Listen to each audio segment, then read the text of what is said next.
তাহলে 2,56,000 ইন্টু 15% যদি দেন 30,000 টাকা আসে। 30,000 এত হাফ কম করে নেন।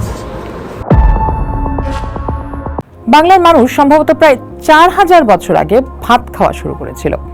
ভারতীয় উপমহাদেশে প্রথম আলু খাওয়া শুরু হয় এই মাত্র 17 শতক থেকে, আর পর্তুগিজরা 16 শতকে ব্রাজিল থেকে আনারস নিয়ে এসে খাবার প্রচলন শুরু করে।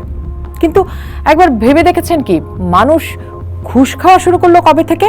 এই ভিডিওটা আপনারা নিশ্চয়ই সোশ্যাল মিডিয়াতে দেখে ফেলেছেন। এখানে একজন সরকারি কর্মকর্তা ক্যালকুলেটর টিপে প্রতিটি বরাদ্দের বিপরীতে 15% ঘুষ চাচ্ছেন। ঘটনাটি পঞ্চগড়ের দেবীগঞ্জে। প্রথম আলোর প্রতিবেদনে বলা হয়েছে, অভিযুক্ত কর্মকর্তা বাবুল চন্দ্র রায় ঘুষ লেনদেনের ঘটনার তদন্ত করা হবে। আমরা আশা করব বাবুল চন্দ্র রায়ের ঘটনার সুষ্ঠু তদন্ত হবে, তবে আলাপ সেটা নয়।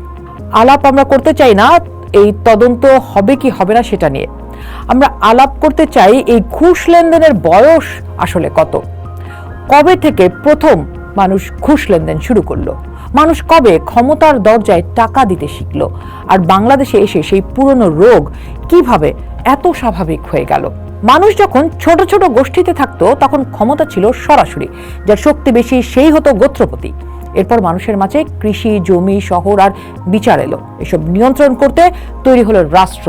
রাষ্ট্র মানে শুধু পতাকা বা সীমানা নয়, রাষ্ট্র মানে জমিকার, কে কর দেবে, কে অপরাধী, কে বিচার পাবে, কে ব্যবসা করবে, এসব কিছু ঠিক করার ক্ষমতা। আর এই ক্ষমতার সঙ্গে তৈরি হলো ক্ষমতার নিয়ন্ত্রণ। আর যেখানে নিয়ন্ত্রণ আছে সেখানে নিয়ন্ত্রকও আছে। আর একদিন সেই নিয়ন্ত্রকই বলে উঠল, ক্ষমতার ভাগ নিতে হলে কিছু দিতে হবে। ঘুষের জন্ম আসলে সেখানেই। ঘুষ নিয়ে ইতিহাসের সবচেয়ে ভয়ঙ্কর গল্পগুলোর মধ্যে অন্যতম হলো ইতিহাসবিদ হেরোডোটাসের লিখে যাওয়া প্রাচীন পারস্য বিচারক সিসামোনেসের গল্প। সেই গল্প অনুযায়ী তিনি এক বিচারে ঘুষ নিয়ে অন্যায় রায় দিয়েছিলেন। রাজা ক্যাম্বাইসিস তা জানতে পেরে তাকে হত্যা করেন। শুধু তাই নয়, তার চামড়া খুলে নিয়ে বিচারকের আসনটি ঢেকে দেন। এরপর সিসামোনেসের ছেলেকে সেই আসনে বসে বলেছিলেন, রায় দেওয়ার সময় মনে রেখো তুমি তোমার বাবার চামড়ার উপর বসে আছো। গল্পটি পুরোপুরি সত্যি কিনা তা নিয়ে বিতর্ক থাকতেই পারে, কিন্তু গল্পটি টিকে আছে একটি কারণে। মানুষ বহু পুরনো সময় থেকেই জানতো, বিচারক ঘুষ খেলে শুধু একজন মানুষ ক্ষতিগ্রস্ত হয় না, বরং রাষ্ট্রের নৈতিক ভিত্তি কেঁপে ওঠে। এবার আসি দক্ষিণ এশিয়াতে। কৌটিল্যের অর্থশাস্ত্র, রাষ্ট্র, কর, গুপ্তচর, সেনাবাহিনী, বাজার ও প্রশাসন নিয়ে লেখা একটা বাস্তববাদী বই। কৌটিল্য বুঝেছিলেন সরকারি কর্মচারী রাষ্ট্রের টাকা আত্মসাৎ করতে পারে, শুধু পারে তাই না, সুযোগ পেলে অনেক সময় করেও। তাই তিনি কর্মকর্তাদের নজরদারি, হিসাব পরীক্ষা, বদলি এবং গুপ্তচরের কথা বলেছেন। এই বিষয়টি বোঝাতে কৌটিল্যের একটা খুব বিখ্যাত উপমা আছে। তিনি লিখেছিলেন, জলে সাঁতার কাটা মাছ কখন পানি খাচ্ছে তা বোঝা কঠিন, তেমনি সরকারি কর্মচারীরা কখন রাষ্ট্রের টাকা নিচ্ছে সেটাও বোঝা কঠিন। এবার একটু বাংলায় আসি। মোগল আমলে দরবারে উপহার, নজরানা, খিলাত এসব ছিল রাজনৈতিক সংস্কৃতির অংশ। তাই সব উপহারকে আজকের অর্থে ঘুষ বলা যাবে না।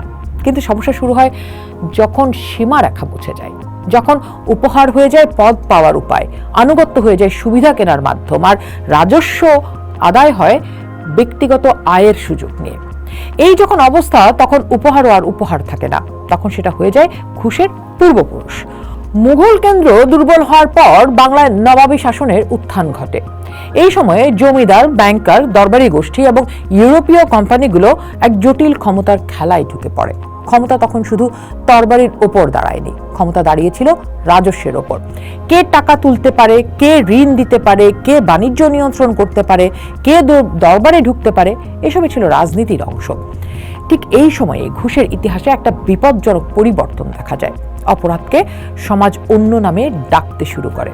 ঘুষ হয়ে যায় নজরানা, ঘুষ হয়ে যায় বকশিস, ঘুষ হয়ে যায় চা পানি, নাম পাল্টায়, কিন্তু ক্ষমতার বিনিময়ে সুবিধা কেনার সংস্কৃতি থেকে যায়। এরপর আসে ইস্ট ইন্ডিয়া কোম্পানি। পলাশির যুদ্ধের পর তারা শুধু ব্যবসায়ী থাকলো না, শাসক হয়ে উঠল। আগে ব্যবসায়ী শাসকের কাছে সুবিধা চাইতো, এখন ব্যবসায়ী নিজেই শাসক। একই হাতে বন্দুক, সিল, কর, বাণিজ্য এবং ব্যক্তিগত লাভ। রবার্ট ক্লাইভের বিপুল ব্যক্তিগত সম্পদ অর্জনের গল্প আমাদেরকে দেখায় বাংলায় শাসন একসময় লাভের ব্যবসায় পরিণত হয়েছিল। ইংল্যান্ডে ভারত থেকে ধনী হয়ে ফেরা কোম্পানি কর্মকর্তাদের বলা হতো তখন নবাব। অর্থাৎ বাংলার দুর্নীতি শুধু স্থানীয় সংস্কৃতি থেকে আসেনি, ঔপনিবেশিক শাসনও তাকে নতুন রূপ দিয়েছে। কোম্পানি দেখিয়েছিল শাসন যদি ব্যবসা হয় তাহলে দুর্নীতি তখন আর অফিসের বিষয় না, সেটা সাম্রাজ্যে পরিণত হয়। এদিকে ব্রিটিশরা তো চলে গেল, কিন্তু তাদের শাসন আমাদেরকে দিয়ে গেল কাগজ, ফাইল, অনুমতি, লাইসেন্স, দপ্তর, রিপোর্ট ও সিলের আধুনিক আমলাতন্ত্র। এই সিস্টেমের একটা ভালো দিক হলো নিয়ম, কিন্তু খারাপ দিক ছিল নিয়মের নিয়ন্ত্রক। ফাইল উঠবে কিনা, সিল পড়বে কিনা, নাম তালিকায় যাবে কিনা, এসব সিদ্ধান্ত হয়ে গেল দপ্তরের নিয়ন্ত্রণকারীর ওপর নির্ভরশীল। আর এখানে ঘুষ দরবার থেকে দপ্তরে ঢুকে গেল। 47-এ হলো দেশভাগ, 71 সালে বাংলাদেশ স্বাধীন হলো, কিন্তু দপ্তর, ফাইল, সিল, অনুমতি এই কাঠামোটি পুরোপুরি বদলালো না।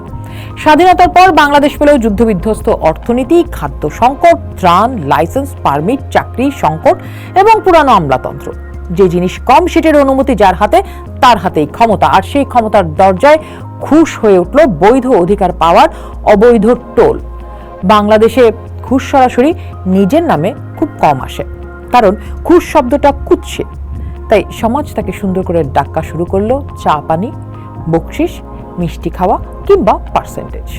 তাহলে বিষয়টা দাঁড়াচ্ছে ভাষা অপরাধকে অনেক নরম করে ফেলে।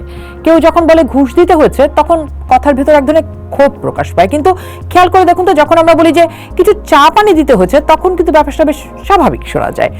এভাবেই দুর্নীতি অপরাধ থেকে আমাদের অভ্যাসে ঢুকে যায়। আর এই অভ্যাসের কারণেই বাংলাদেশে সিমেন্স, বিটিটিভি ঘুষ কেলেঙ্কারি, পদ্মা সেতুতে বিশ্ব ব্যাংকের করাপশন কনস্পিরেসি অভিযোগ, বেসিক ব্যাংক এবং হলমার্ক কেলেঙ্কারির মতো ঘুষ লেনদেনের ঘটনা ঘটেছে। যদিও এগুলো কেবল বড় বড় কেস, কিন্তু সাধারণ মানুষের জীবনে ঘুষ হলো প্রতিদিনের বিষয়। টিআইবির একটা জরিপে বলা হয়েছে বাংলাদেশের 50.8% পরিবার ঘুষ লেনদেনের সাথে যুক্ত। এবারে আবার একটু দেবীগঞ্জে ফিরে আসি। একটা উপজেলা অফিস, একটা ক্যালকুলেটর আর 15% ঘুষের অভিযোগটি সত্য কিনা তা তদন্তেই প্রমাণ হবে। কিন্তু ভিডিওটি আমাদের সামনে যে প্রশ্ন রেখেছেন সেটা শুধু আইনি নয়, এটি সাংস্কৃতিক, প্রশাসনিক এবং ঐতিহাসিক প্রশ্ন। টিআর কাবিখা কাবিটা প্রকল্পে কাগজ কলমে আমরা জানি যে এটা গ্রামীণ উন্নয়নের জন্য বরাদ্দ, কিন্তু শুরুতেই যদি 15% কেটে নেওয়া হয়, তাহলে উন্নয়ন কোথা থেকে হবে, কিভাবে হবে? এভাবেই কি আসলে আমরা পিছিয়ে যেতে থাকি? তাহলে কি ঘুষ বাঙালির রক্তে? না, কোনো জাতির রক্তে ঘুষ থাকে না। ঘুষ থাকে সেই ব্যবস্থায় যেখানে ক্ষমতা অস্বচ্ছ, অধিকারকে অনুগ্রহ বানানো যায় আর ফাইল আইন মতো এগুনোর বদলে আটকে রাখা যায়। পোস্ট দেখুন, ভাবুন, করুন, পোস্টের সাথেই থাকুন।